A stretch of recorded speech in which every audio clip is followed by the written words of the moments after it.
पत्नीने पतीला गोड बोलून बियर पाजली आणि नशा चढताच पत्नीने पतीसह असं काही केलं की ते ऐकून तुम्हालाही धक्का बसेल।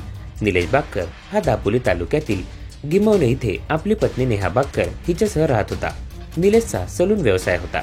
सोमवारी सकाळी अचानक निलेश गायब झाला। निलेश घरातून बेपत्ता झाल्याचं समजल्यानंतर निलेशच्या भावानं दापोली पोलीस ठाण्यात फिर्याद दाखल केली। पोलिसांनी निलेशचा शोध घेण्यासाठी घरातील लोकांची चौकशी केली। यावेळी निलेशची पत्नी नेहा उडवाउडवीचे उत्तर देत असल्याचं पोलिसांच्या लक्षात आलं। या प्रकरणी पोलिसांनी नेहा बागकरला ताब्यात घेऊन तिची चौकशी केली आणि त्यावेळी तिने जे खुलासे केले ते धक्कादायक होते।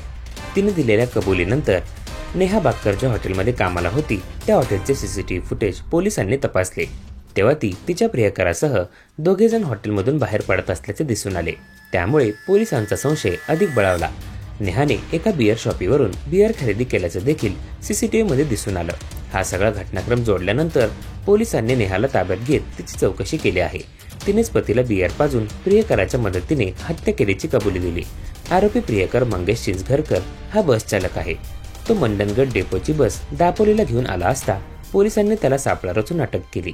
आरोपींनी निलेशची हत्या केल्यानंतर त्याचा मृतदेह विहिरीत फेकला होता। पोलिसांनी मृतदेह बाहेर काढून शवविच्छेदनासाठी पाठवला आहे। या कटात आणखी किती जण सहभागी होते याचा तपास पोलीस करत आहेत।